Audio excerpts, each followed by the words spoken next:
أشهد أن لا إله إلا الله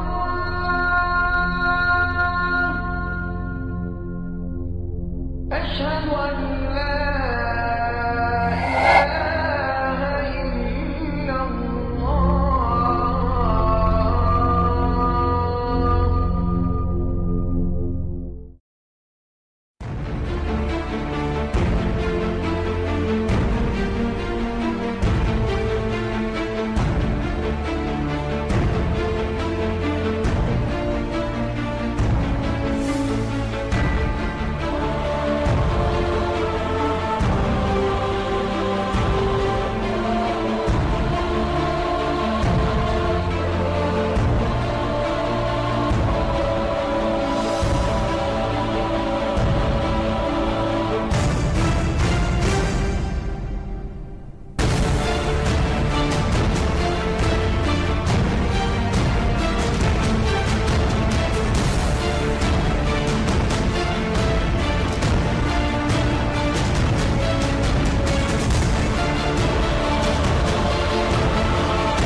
Je prends des livres de sunnites.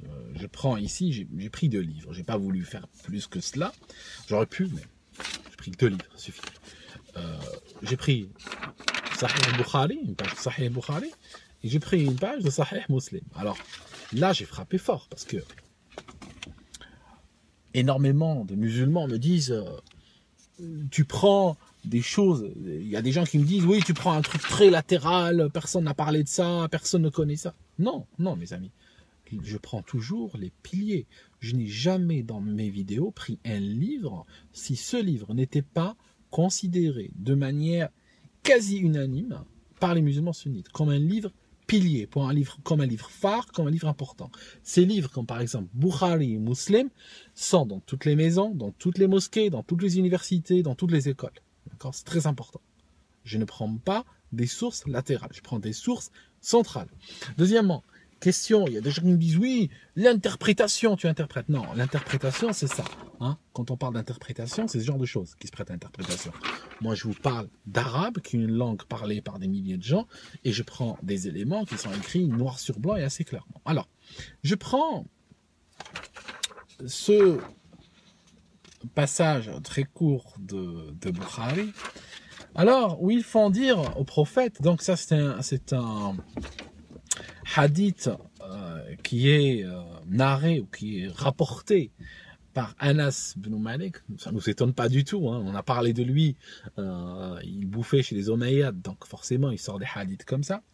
Il dit, le prophète a dit à Abu Dhar, écoute et obéis à ton chef, même si c'est un Éthiopien avec une tête comme un raisin. D'accord ? Un Éthiopien, hein, c'est-à-dire un noir, hein, vous comprenez ? C'est écrit en anglais, hein, c'est écrit en anglais. J'ai pas trouvé de version française malheureusement, mais j'ai trouvé une version anglaise, c'est déjà plus proche de la majorité des gens qui écoutent que l'arabe. Ça vous permet facilement, on va dire, arrêter et lire. C'est pas de l'anglais très compliqué de toute façon. Voilà, j'arrête là. Donc, il dit, ils font dire au prophète, il faudra obéir à ton Seigneur, même si c'est un Éthiopien. Dans certains hadiths, il dit juste Éthiopien ou un noir. Et d'autres, il dit Éthiopien à la tête de raisin. Alors, bon, jusque-là, ça se défend. Dans leur logique, ça pourrait dire, par exemple, écoute, ne juge pas ton... Regardez, je vais essayer de faire l'apologétique. Ça signifie, je vais essayer de défendre ce propos. Hein, mais de mauvaise foi, vraiment, je suis de mauvaise foi là. Il dit qu'il ne faut pas juger la personne qui te dirige ou qui dirige ton pays. Il ne faut pas le juger selon la couleur de sa peau ou le juger selon sa tête. Hein. Je veux dire, il a une tête de raisin. Je veux dire, ça arrive hein, en France. Il y a pas d'Éthiopiens au pouvoir, mais il y a des têtes de raisin. Croire que. Et il faudra quand même les respecter pour ce qu'ils sont, etc. D'accord ? Ok. Je prends Sahih Muslim. Sahih Muslim, ok? Et là, il y a un truc absolument terrible. Il y a un truc absolument terrible. Il y a un hadith absolument horrible. Et je peux vous dire, si des gens qui cherchent à se convertir à votre religion tombent sur des hadiths comme ça, ils vont en revenir. Hein. Je vous assure qu'ils vont en revenir. Alors, qu'est-ce qui se passe? Le prophète, donc ils font toujours dire, hein, vous savez, les hadiths c'est ça, hein, ils font dire des trucs au prophète. Ils disent que il y a des gens, donc le prophète donne une prophétie à quelqu'un, il lui dit parmi les gens qui viendront vous commander dans le futur, il y aura des personnes, je suis en train de traduire, hein, c'est écrit en anglais, en arabe, je suis en train de lire la partie anglaise et traduire pendant le temps que je vous parle. Il dit, parmi ces personnes qui viendront vous diriger, il y aura des hommes qui ont des cœurs de diable ou des cœurs de Satan, d'accord, ou des fonds diaboliques ou des fonds sataniques. Hein, quand on parle du cœur, on parle du fond, hein, d'accord. Donc on parle d'un corps humain, ok, ici, avec un fond satanique, un fond de diable, c'est écrit en anglais, c'est écrit en arabe. Je vous le montre, c'est souligné en vert. Hein. Vous pouvez arrêter là. Ok, vous voyez. Devil, c'est quoi en anglais? C'est le diable. Et écrit en arabe aussi. C'est écrit. Hein. Je vais vous le montrer. C'est écrit, c'est souligné en vert. Hein. Le vert n'apparaît peut-être pas de manière très évidente dans la vidéo. D'accord. Mais il dit que ce sont des gens qui sont des diables, okay, des sataniques. Et le gars, il répond, d'accord, je fais quoi si je les vois? Si moi, c'est donc ce gars qui a posé la question au prophète, il dit, si je vois ces gens qui sont des sataniques, qui sont des satans à l'intérieur sous forme humaine, qu'est-ce que je fais? Regardez ce que lui dit le prophète. Il lui dit, tu vas écouter et obéir, même s'ils brisent ton dos et qu'ils prennent ton argent, tu écoutes et tu obéis. Je vous montre la partie arabe où il dit tu écoutes et tu obéis, hein, d'accord? Comme ça, il n'y a pas de, comme ça, je vous facilite les recherches, d'accord? Vous pouvez, je vous montre dans la page d'avant, hein, les dernières lignes en anglais, hein, où il dit qu'il faut obéir, d'accord? Même s'ils brisent ton dos, qu'ils prennent ton argent, tu obéis aux sataniques. Alors, vous comprenez que c'est quelque chose de très spécial. C'est pratiquement, le sunnisme est pratiquement la seule religion, et je vous assure que j'ai étudié les autres aussi, qui va dire à ses adeptes de suivre même un satanique. D'accord? Et dans le sunnisme, on appelle les chiites, on les appelle souvent des rafidi. Enfin, les chiites s'appellent eux-mêmes des rafidi aussi. Et ils se font appeler des rafidi. Rafidi, ça veut dire quoi? Rafidi, ça veut dire opposant. C'est celui qui s'oppose. Mais toute opposition est opposition à quelque chose. Alors, il s'oppose à quoi? Il s'oppose à quoi, Rafidi? Il s'oppose au pouvoir, en général. Il s'oppose au calife, il s'oppose à l'émir injuste, au calife injuste. Et ce qui se passe, c'est que dans le passé, il y a eu des califes qui ont massacré des gens, il y a eu des califes qui ont ordonné des tueries collectives, qui ont fait brûler des gens vivants, qui ont lancé des armées de violeurs et d'assassins. Je vous avais dit, j'en ai fait une vidéo où je vous avais dit que même Médine, la ville de Médine, il y a eu 1 millier de femmes qui ont fait des enfants sans mariage, comme le disait Ibn Kathir dans son histoire. C'est que parce qu'elles ont été violées par des soudars qui ont attaqué Médine aux ordres du calife. Je vous avais dit que la Mecque a pris feu parce qu'elle a été attaquée, la Kaaba, avec ce tissu noir, elle a pris feu parce qu'elle a été attaquée à la demande du calife.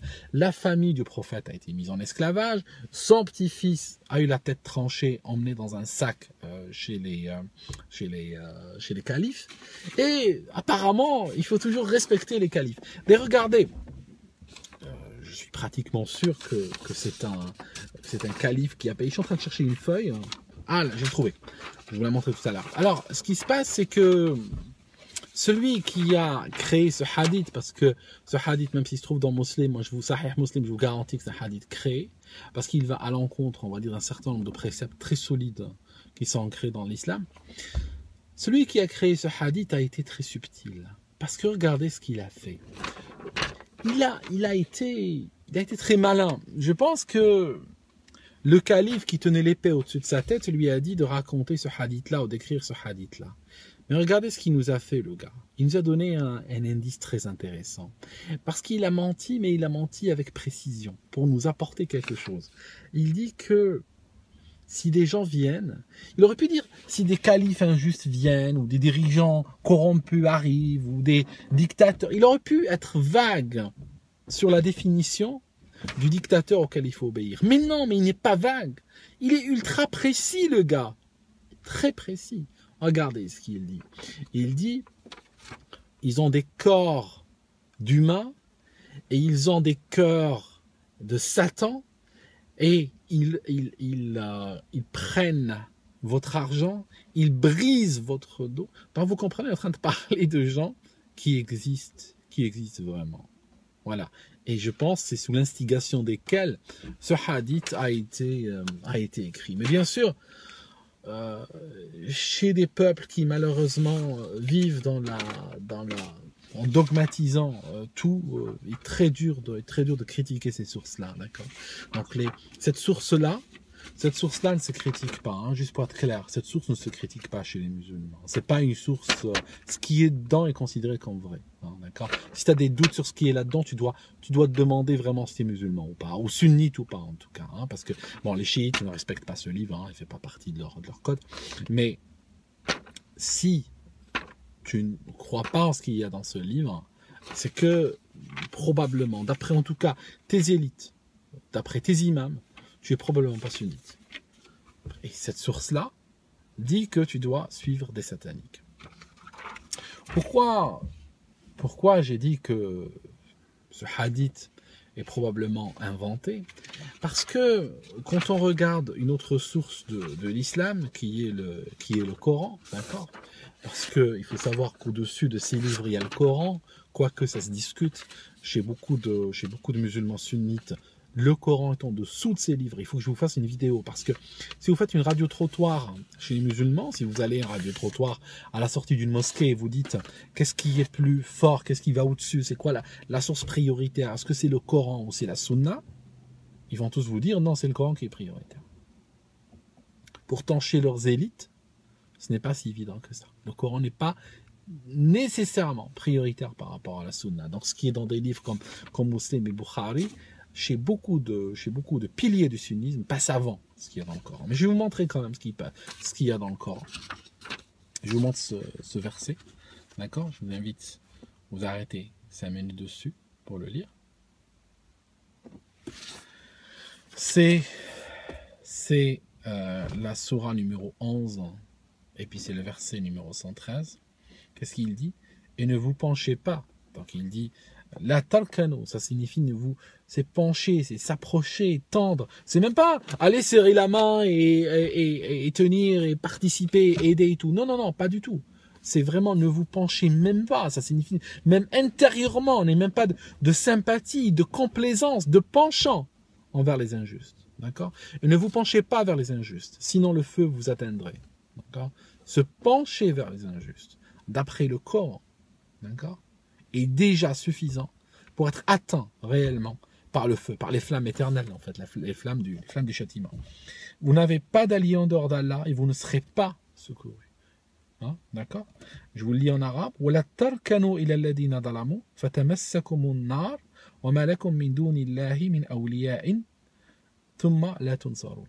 D'accord? Donc c'est un verset extrêmement clair. Ne vous penchez pas vers les injustes. Et là, qu'est-ce qu'on a? On a Sahih Muslim qui dit quoi? Il dit non, même s'il y a un satanique, tu dois lui obéir. D'accord? Même s'il te vole ton argent, même s'il brise ton dos, même s'il te réduit à l'esclavage, tu dois l'écouter et lui obéir. Voilà. C'est malheureusement un des éléments qui est très récurrent dans le sunnisme. Et les sunnites haïssent les rafidis, donc les chiites, parce que les chiites sont en opposition justement avec l'injustice. Et depuis toujours, les dirigeants sunnites ont demandé à leurs ouailles, ont demandé à leurs gens de haïr les opposants. Ben forcément. Ça signifie qu'en fait, autant si par exemple tu es un régime genre soviétique, tu as besoin du KGB pour aller chasser les opposants, dans un régime de type sunnite, c'est le peuple qui s'en occupe, t'inquiète pas. C'est le peuple qui dit, celui-là est un rafidi, et il va vouloir aller le tuer. Pourtant, ils se plaignent de la dictature, ils se plaignent qu'on les écrase. Et eux-mêmes, ils veulent filer chez des pays qui sont gérés par la démocratie.